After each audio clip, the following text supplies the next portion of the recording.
So let's talk about Dear John letters and when they go wrong and how they can motivate people to kill. Yeah, I mean, this movie is supposed to be because of its villain. It wants to start things off by making our villain a World War II vet. So most likely he's seen some things, done some things, and is coming back with so much PTSD that if he heard a car backfire, he's probably ducking because he's thinking he's being shot at. Well, listen, after a crazy war with probably seen a lot of crazy things, he just wants to come home to his girlfriend, but his girlfriend had other plans. Yeah, apparently at some point before he comes back, she sends him a letter saying, "I'm getting tired of waiting. I'm done." It's like, lady, he was drafted in a war. He was. It's not like he, for to our knowledge, it's not like he chose to actually join the army. He was drafted. So, what do you think he feels like having to go fight a war he probably doesn't think he should be in? Well, she's an early candidate. Well, she's probably going to have to get the Tommy Jarvis Award here. If someone's to blame, it's got to be this poor lass. But knowing what we know about the killer, she did actually make the right move in breaking up with him. she dodged. Well, I was gonna say she dodged a bullet, but I mean, she's not gonna be alive long enough to actually like enjoy that. Like, it's not gonna matter in the long run. But she probably made the right move in breaking up with this guy. All things considered, what we know about him. You mean what we don't know about him? Because so at first, to be honest with you, with this movie and this particular kill, I was trying to ask myself, I was trying to give him the benefit of the doubt that he did not go there originally to kill her. He wanted to talk to her. She sees him with a guy. He sees her with a guy, and then he goes crazy. But then I had to rewatch it and think to myself, he's already in combat gear. Yeah, he showed up to talk to her dressed like that. he's gonna ask for a dance. Nah, I don't think so. Yeah, so he was. So I guess whatever he saw in Germany or wherever it was he was fighting in, he did not. It did not take to him well. Now here's the thing. So this opening kill, he's obviously killing Rosemary, the girl who broke his heart. Yes. In fact, the original title tossed around was, I think, like Rosemary's Killer or something like that. Yes. So this is 1945 when this Yes. happens. Yes, it is. I feel like the movie pretty much should be over now. He got his revenge, and now he can. I don't. I don't understand how this is going to lead to the 35 years later.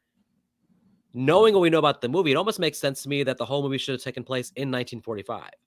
Keep in 1945, and he's just now stalking her and her friends, and that's the whole movie. Well, I don't understand why they even needed the time jump to 1980.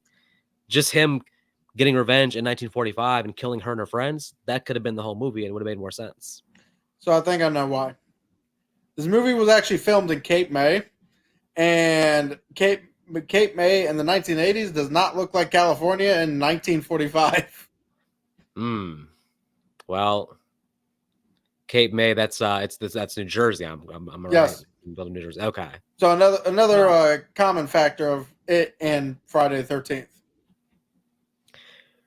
Well, Camp Crystal Lake bounces all over the place throughout the series. Sometimes New Jersey, sometimes Illinois. We don't know where the hell Camp Crystal Lake is, or if there's multiple Camp Crystal Lakes. But most of the time, it's probably New Vancouver. Jersey. So probably Vancouver. So uh, okay. Well, either way, the man gets his revenge. 1945, kills young Rosemary, but the movie's not over. We're gonna cut to 35 years later. And this is that problem I wanted to talk about now because you brought up My Bloody Valentine. So My Bloody Valentine was a minor gets into a mining accident during a Valentine's Day dance, so it wasn't saved for a while. Goes insane, and every year of that dance, he would go on a killing spree. Mm-hmm. Okay, it makes sense on why that town would cancel Valentine's Day dances. But you're talking about in this movie a double homicide, and now all of a sudden there's no graduation dance for 35 years. For 35 years. Unbelievable. That's kind of a leap to take. The other leap is why did our killer just start going on a killing spree after 35 years? Like, was Well, his fishing trips actually him going to different towns and killing people during a graduation dance? I don't think so. I mean, obviously I feel like he would have been caught by now. the movie doesn't give us any answers. We have to theorize, of course, on our end. But I feel like, yes, it would make more sense if that town had been having random killings every couple of years. So you could say, okay, this dude is still like sometimes losing his mind. But to go 35 years without anything, and also, I mean, we might as well come out and reveal it. It's obviously the sheriff is the killer. Yes. To become the sheriff of the town, where your whole life is based on the idea of protecting the town, it just, I mean, and what? So the idea is there's some emotional connection to the dance, and the dance sets him off. But it's like, what about the opening would make like him have some connection with the dance just because he happened to kill Rosemary like on the night of a dance? Like, why does he have why would that set him off though? It just still doesn't make any sense. It's one of the worst non-explanations we've ever seen from a villain. Although, Well, and on a rewatch, it's actually insulting how obvious it is that the sheriff. They make a point to show the sheriff leave town at the beginning as a who done it. It's the most obvious. Like, it's like, oh, of course he's the killer. I mean, yeah, he left town. Of course, it's so obvious in the first 10 yeah. minutes. So, and the even worse part is, to be honest with you, until I looked it up, I did not even put together because it made no damn sense. It makes no sense to me in the long run that the sheriff is actually the same guy from 1945. So It makes in it, 1945, we can assume he's what, maybe 21, 22 years old. I would say probably in 25, depending on when he got drafted. Well, because Rosemary's at obviously a dance, right? A college dance, though. So that's why I'm thinking that he must be like around her age. So if she's like 21, 22, maybe he's like in the same range. So 35 years later, I mean, obviously the math adds up. The sheriff would be, 55, 60, whatever. I guess the math adds up. So that we have to believe it's him because there's no other explanation of like why he'd be Well, wearing the same everything. So well, I looked it up. It is him. okay, I mean, But figure. the other reason it makes no sense is you're telling me no. I mean, granted, we didn't see the aftermath 100% of Rosemary's death. Maybe we got a little bit of aftermath. It would probably click more. But Right. you're telling me this guy who grew up in this town to the point to have a girlfriend with the mayor's daughter at that, and you're telling me absolutely no one, because nobody mentions him at all throughout this whole movie as somebody who's lived there their whole lives. For all we know, he just moved there as a sheriff. Sheriffs come and go. Yeah. Well, not And only that, but think about this too. When Rosemary was killed, wouldn't he naturally, from the police perspective, wouldn't he naturally be like a prime suspect? It's like, oh, who killed Rosemary? Oh, maybe her ex-boyfriend coming home from the war. I feel like he would be like the police would have like questioned him and all this stuff. So it's like I would think he would leave the town and go move somewhere else. Like this really doesn't make sense that he's like still in the town as the sheriff. So right, especially since she just died 4 days after all the vets get in, so it's obvious it's going to be a vet of the town. well, and if clearly he wasn't, I guess he wasn't arrested for it. It's like then who do they pin the murders on? Who do they think killed Rosemary? Like it's like just an unsolved murder. Like I It don't was an understand. unsolved murder. Because Pam even says it. She did a whole paper on it as her final paper. No one found the killer. No one knows who it was. There was no arrest made. I feel like her parents would have been like, well, she'd been dating this guy who went to the war and just came back. It's like it's almost like so obvious that he would be the killer. It's like, Especially since her father is the mayor of the town. yeah, that's I mean, and listen, the biggest plot hole is this dude's gonna miss his fishing trip because, like, I mean, he seems so excited about it, and he's gonna miss that fishing to kill these teens. So I'm telling you, the whole him not killing anyone for 35 years makes no sense to me. So my headcanon is he was actually leaving town to go on to find a graduation ceremony and start killing people. And you know, Michael Myers waited 40 years, but Michael Myers was locked up. So Yeah. it was a different scenario. So this dude waiting 35 years, and by the way, he's a sheriff, so it's like he has access to kill people there anytime he wants. Like he walks around with a gun, like he's the sheriff. So it's like, I don't know. It Again, doesn't really add up. But there's no connection with him in this dance. There shouldn't be. There's no reason. That makes no damn sense to me. yeah, it's just all it's all excuse just to like showcase some Tom Savini kills, but I don't think there was any thought put to any semblance of a plot or a story or anything here. It's just like thrown together, and it's one of the things that holds it back because had there been a better story and more clear motivations for the killer, there's a good movie inside of here. There's like a really good slasher inside of here, but it's just I mean, it's like a steak that's not seasoned right though. It's just Right. I mean, you get not only that, but you also get subplots that they go nowhere. Like you get a couple in a basement of a school. I was thinking they were going to be the next ones, but then you see a pervy teacher, and then the movie just never goes back to that. It's like, that was a weird scene. Yeah. okay. The other one is the mayor of the town, or used to be mayor. What was his deal? How is he getting down from the second story? There doesn't seem to be anyone in his house. Right. The deputy is a idiot because while he's investigating the mayor's house, he sees a room. The room has a light on. He goes the other way. Yeah, I mean, What kind of detective work is that? Deputy Dewey basically we have here. So I feel like Deputy Dewey would have went in there, gotten stabbed in the back, but at least he would have went in. It's like, oh, that don't make no sense. he would have went in there, got stabbed in the back 19 times, but still been alive at the end of the movie. So it's the Deputy Dewey story. Well, listen, I guess the main thing to talk about here is that the kills in this movie are fantastic. They are better than most of the Friday 13th kills. I like them better than the kills in The Burning. There So really are I no think, kills in April Fool's Day to compare them to, but well, I actually I do have a theory on why these kills are so good. One, obviously, the kills were first come for this movie. And the second thing, I feel like that it's because there aren't that many. There's a total of 8 deaths in this movie. So so Savini was able to obviously get the movie filmed in between each kill, so he can set everything up properly. He can get the gore the way he wants it. It was just the kills were definitely, as you brought up earlier, they were the first thought of this entire thing.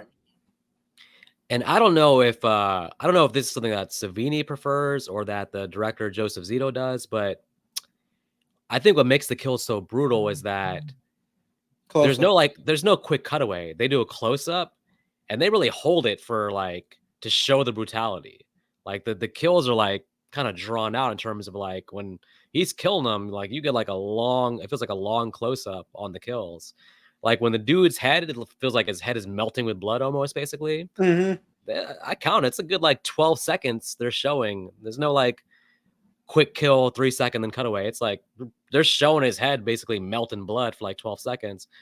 And then when he stabs the girl in the shower, again, they're like full close up on it. It's just brutality. The throat slit. It's like they're really showing the kills. And I think more so than other slashers where you feel like there's usually like that quick cutaway thing. So Yeah, I will say the throat slit. One, I don't know if he actually slit her throat or if he just had a really sharp bayonet knife and just put it on her neck and just kept pushing towards himself. Because it's just brutal, man. It's like I was almost like, man, like just decapitate the girl already. Be nice to yeah, her. like why do you gotta make them all? Why do you gotta make them like suffer? Like I said, that like a lot of those deaths were like, yeah, the people were like suffering with what he's doing to them. Jeez. I can It's see why possible. though Savini prefers like the kills here. So Yeah, I would say he's probably a POW, but he returned with the rest of the vets, so I don't. So that's not it. It's not like he just gained a torture method from being tortured himself. now let's talk about the one of the biggest horror cliches for slasher movies, especially in the 80s, was the killer who moves at a snail's pace, who just can't bring himself to do even a light jog, has to walk towards his victims. In many cases, he could easily catch his victim if he just put a little bit of a hurry in his step, but he just prefers to take his time. Now, do you think that in this case, him being a war vet, you think he just has a bad hip, or is he like capable of running but just playing with his food or prefers to walk? Yeah, I still have an issue with this because we're supposed to believe that this character is a military vet. Most military vets, I say most, I'm not one of them. They stay in shape. This guy is also a sheriff. Running after somebody is not out of the realm of possibilities. I did catch something, but it's very in one of the chase scenes, well, the first chase scene he has with the girl where he's chasing her through the apartment building, whatever. She comes to a door pretty much. She's trying to get out the door. And so they show him in the background coming towards her. In the background shot of him, you actually see him damn near running towards her. The And he problem didn't catch is, her? this is a very short hallway. So if he was running, he would have got there quickly. But the scene is like him moving towards her for like a full 35 seconds without getting her. It's like it's a funny shot because he's like running down the hall at her, but then you realize the hall is like this small. He would have easily caught her, so it didn't really make sense. So Well, there's that. Here's another fun kicker. Our villain is actually played technically by 3 people. Obviously, our main villain played by the sheriff. Tom Savini wore the outfit a couple of times, and so did the director. I think it makes perfect sense. Savini, I would think in more movies Savini would be the killer because like he's gonna be doing the makeup, so he kind of knows exactly he would know what he wants the killer to do pretty much in order to maximize the shot.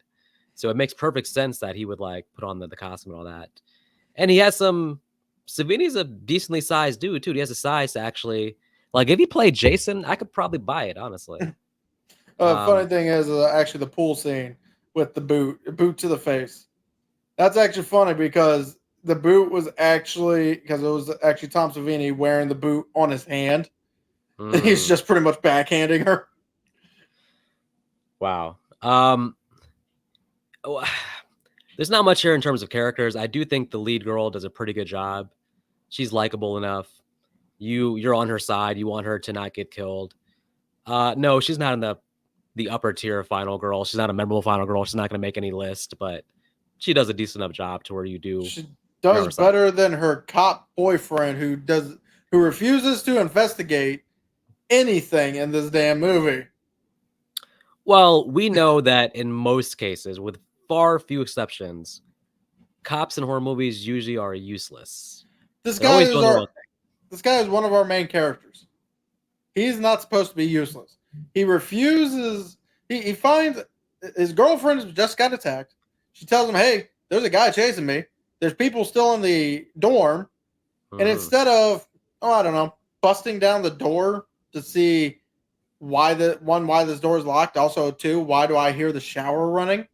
Yeah, I would be busting down that door to check that damn room. This guy checks no rooms. He just checks the hallways and like gets creeped out and leaves. It's the same with the mayor's house. He goes up the stairs. He clearly sees the room with the light on. Goes up to the 3rd floor. Well, yeah, with what happens to the sheriff, we can surmise that maybe this guy is going to be the next sheriff, and I feel bad for that town if he is. Well, it's fine for one reason, because Cape May is where the Coast Guard basic training is. So anyone tries anything now, they're going to have a bunch of coasties on them. Oh well, all right. There's a funny scene at the end that just makes me laugh. I don't know why. It's kind of mean. Is it where the guy like in the shower just reaches for? No, it's right before the sheriff reveal, basically, where he's attacking the girl, and the one dude walks in with a gun. Oh, that's fucking. I don't understand this scene because, all right, so he shoots the sheriff. Yes, but he didn't shoot the deputy. Yeah, right. Yes, he shot the sheriff, but You get like an awkward 45-second thing where him and the girl are staring at each other, all loving doveyly, and there's like this droopy lovey-dovey music playing, and he gives us like this heartwarming smile, and then the dude wakes up and shoots the shit out of him. I don't know why. The way it was filmed almost felt like it was filmed in a comedic way, because they had him like, heartwarming moment. He saved the day, and then boom, shot the shit. I hate that. I really hate that scene. I think it's funny. I don't know why. I don't know if it was like meant to be funny, but it is funny. I'm sorry. I hate it because again, it's like just because okay, you shot the guy. Why are you just sitting there looking like you're about to kiss this guy when he's been perving on you this whole movie, versus your boyfriend that's been knocked out downstairs, who for some reason the sheriff didn't kill? I guess is because he didn't want to kill someone who's not part of the dance. I thought the sheriff reveal would have worked better if it was just after they killed him, she just took the mask off and was like, "Oh my god, it was a sheriff." The sheriff taking off his own mask just seemed kind of like, it's like, dude, she gets away, don't blow your cover. I have a reason for it. It's because not only was he shot, he was also stabbed in the back. So it's possibly he's panicking because he's losing blood, hyperventilating, can't breathe. So he takes off the mask so he can be able to breathe, so he can get the strength needed to. Yeah, why did he not overpower this girl when he had the high ground? Because you're a supporter of Amber from Scream 5, you don't get the right to question these things. All right, that's Amber power, right? You know what? I do support Amber from Scream 5. There's always a one word answer for all these situations. It's cliche, but you could just say adrenaline. Like adrenaline goes very far in horror movies, apparently. So the villain or sheriff would have had adrenaline too. He's literally losing blood. That is adrenaline pumping. Yeah, which, true. The sheriff. Granted, he probably would have bled out and died right after shooting her, but the sheriff should have had fight or flight mode adrenaline. He should have had old man strength. He should have had serial killer chromosome strength. Like, there's a lot of things there where, but I mean, like I said, and again, he was able, unlike her, he's able to use his entire body weight to get the gun voiced at her, not at him. In fact, I'm pretty sure at one point he purposely aimed the gun at him. He's like, you know what, just shoot me. Yeah, he wanted to be taken out of his misery. He missed his fishing trip. This whole killing people thing is just taking a turn for the bad for him. So I understand him wanting to end things. Yeah, the very ending, the kind of weird jump scare at the end. Apparently that was supposed to be a dream sequence, like her kind of losing her mind a little, which makes sense, but at the same time, was it needed? You know what was needed? Felt weird. Well, you know what would have been needed? Us finding out the motivation of our killer. Yes. You know, all these scenes of our characters trying to warn people, all this useless information that we actually don't get. It would be nice to actually get useful information. Like maybe the mayor was looking into the sheriff the entire time, the entire 35 years. Is it damned if you do, damned if you don't, though? Because like a lot of times we'll complain when the killer has his victim to be killed, but then stops to give like a 20-minute monologue explaining his motivations. In this case, though, we're like saying like, yes, give us the monologue. We need to hear why you're doing this. It's kind of like, I personally don't think we needed a monologue. I just wish we would have gotten something like, as you brought up once. How come there's not like disappearances in the town happening throughout the years? That could have added more to it. It's like, okay, now the 35-year gap is still not random. Why, or maybe the mayor keeping tabs on the sheriff, putting him as a suspect instead of making it full of red herrings with no substance on who the killer actually is. Would have made more sense if the beginning was he comes back from the war and then she breaks up with him at the dance. They go to the dance together. She breaks up with him at the dance. Now he has like a stronger emotional connection to hating dances. I mean, that would make a little bit more sense than just, oh, they're having a dance. I got to kill people now. But the only thing is, you'd have to show his face then as a young person. You'd have to show him at the dance. So So maybe the mystery part is kind of gone then. So Unless what we get is, kind of a, leg shot. We see him, we see the legs are in uniform. So we know he was a military vet. We see yeah. her legs. We hear the conversation without him speaking. And then it goes from the dance to the gazebo, and you still keep the mystery aspect. What if that mask came off the end and revealed Roy Burns? I'd be like, Roy did it again. It's always Roy. Well, to be fair, Yeah. one, he would have to survive. Yeah, that's true. And two, that's the Well, that problem with would the movie. It really makes no difference who the killer is underneath. that'd We be the get nothing story. about it. Roy survived and then moved to a different town using his sheriff experience. He then becomes a paramedic, and I mean, look, it all works. I do like especially coming off like The Burning, for example. I do like small town atmospheres in movies. I like the idea of a small town traditions, things like that. So the setting is okay for me here for sure. So apparently, yeah. according to Joseph Zito, the original plan was to film in Avalon, California, where the movie takes place in. Mhm. But it did not have that ghost town like feel like Cape May, New Jersey did. Mm. In fact, the house that they did the climax in, the mayor's house, that's a museum. Ah, okay. So that was kind of funny because they had they had to sign a lot of things about the museum stuff. They had to promise to clean up after themselves. They had to make sure that nothing legitimately got damaged. Hmm. Well, overall, I think that well, I guess I should save this for the categories if we're going to talk about it. So it's one of those movies. This is one of those movies that it's actually hard to podcast about because there's just not a lot of meat on the bones there. So that's why me and Nick are procrastinating around the same ideas over and over again with this movie. Well, let's get to the category so we can end our own torture and go to the next one. All right. Well, and no, I do not have a combat uniform for anyone who wants to ask that. I hope not, especially not with what this dude looks like.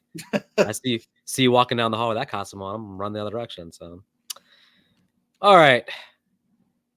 Best performance? Does anybody stand out here in terms of like? Did you come away impressed with anybody? Did you feel like, hey, that's a Tom young Savini? Yes. He may not be a performance. Well, I guess he technically was because he did don the killer outfit a couple of times in the movie. So you know what, Tom Savini, he gets all the praise in this movie. He doesn't get just best performance. Well, the star of the movie, the star of this movie is definitely the makeup and the effects, and that's Tom Savini for sure. So I'm gonna echo that. There's no point doing the Tommy Jarvis. There's no point doing the Tommy Jarvis word because we established pretty much that. Unfortunately, Rosemary at the beginning set this dude off on a course to kill a bunch of people. Inadvertently, next time, break up with him in person. Don't do it over a letter. Maybe he was just wanting the respect of tell me in person. Wait till I get home from the war. Don't send me a letter. Maybe it was something like that. If we're to believe that this guy was on a PTSD kick, it would not have mattered. Yeah. The town was doomed no matter what. I think the only thing that would have saved her if she did it in person is if, as you said, she did it at the dance. He lost his shit, tried to attack her, and then he had a bunch of other people, because we see a lot of other vets there, would be able to stop him. Right. Yeah. And again, I do feel like the movie should have just taken place in 1945, and it should have been actually about him getting revenge on her the entire movie. But either way. No, that actually does sound like it would have been a better movie. Yep. Let's see. Speaking of that, was there anything you felt like needed more focus? The villain. Yeah, we talked about it, but we need not a full-blown 20-minute Billy Loomis villain monologue, but we need at least like a couple lines to like just maybe like 3 sentences explaining like what set him off or what the deal here was. And we don't even need them as the we don't even need their killer to be the one to say it. We could just have, articles showing different things that could lead up to our killer's motivation. Yeah. I wonder what if the main girl somehow had been related to Rosemary? That feels like it would have been a strong motivation too, if Rosemary was somehow related to her, but I don't know how you. It's 35 years later, so I don't know how you I don't do think that. that I don't think that Right. would have mattered because, be completely honest with you, that very first chase scene, I personally did not feel like he actually was going to kill her because he had so many opportunities in that first chase scene, and he pretty much let her go. And when she was waiting in the Jeep for the detective alone, he never attacked her. I personally don't think she was on the list of whoever he was going to kill. Maybe he was just doing his exercise routine and she just happened to be there. Because it starts off with him like just like he's walking upstairs, he starts walking down the stairs, and she starts running away. But you're right, he doesn't like increase the speed or nothing. He's like, hey lady, I'm trying to do my stairs. This is like my exercise routine. Get out the way. So No, yeah, I personally don't think she was originally going to be a victim because he did seem to care a little bit about the deputy since he didn't kill the deputy. yeah. So because she is the girlfriend of the deputy, he probably wasn't going to target her at all. Hmm. Yeah. Well, um, I guess we can get to Final thoughts. sort of my thoughts here. Or I should say, Nick Arcana, would you recommend The So Prowling? Yeah, The Prowler. I got it. I know. I know. so this is a hard one for me because whereas I like the movie to an extent, I cannot in good conscience say yes to watching the entire movie. I would say yes to watching the kill scenes and some of the suspense scenes, but there's a lot of stuff, there's a lot of filler in this movie that makes the movie almost wish I never actually watched it. So overall, I say go to a kill count, watch a kill count of this, and be happy. Yeah, and I'm usually on the side of not liking kill counts and hating the idea of just skimming movies and stuff. But in this specific case, I kind of have to agree. There's not much here that would make you want to watch the entire movie, but there's a lot of value in the death scenes and a few of the chase scenes leading up to that. Even the chase scene at the end does have some decent chase scenes, also, I'll say. So it's kind of like if you do watch the movie, I would probably just skip forward to whenever you see the killer on screen. Every scene the killer's in, pretty good stuff. But the rest of the movie, I really don't. There's not much there for you to entertain you as a movie. So I would kind of recommend the same way. Basically, I would maybe go on YouTube, the kill count, watch the highlights. But this is not a movie where you really need to spend the full hour and a half watching the movie, unless like you're just as a slasher historian wanting to say I've seen the movie at least once. Then obviously for slasher fans, you want to be able to say like, hey, I've seen the Prowler. But but yeah, not much here. I'm gonna say no, except for certain scenes for slasher fans, and if you're a slasher, collector or historian, you want to watch the movie once, give it a watch. But was not impressed per se.